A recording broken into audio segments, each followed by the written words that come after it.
Io dico semplicemente questo, gli auguri li faccio a tutti, li faccio intanto al popolo siciliano e ai siciliani, a chi ha più bisogno di essere aiutato, di essere sostenuto, a chi è più povero, a chi certamente cerca un lavoro per vivere.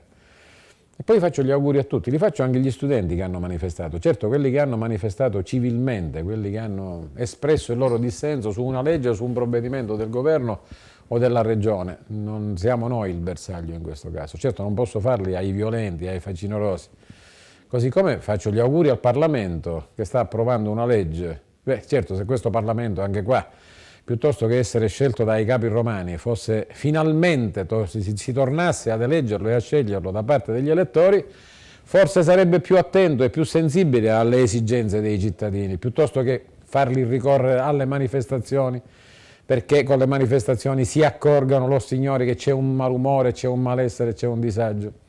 E poi faccio gli auguri soprattutto agli uomini delle forze dell'ordine, a quelli che ho visto molto spesso picchiati, a resistere a delle cariche da parte di 4 violenti armati di spranghe e col volto coperto, ovvero usando il casco. Questi uomini che poi magari vengono insultati o perché sono stati molto deboli o perché hanno osato difendersi, meritano auguri particolarissimi da parte di tutti noi.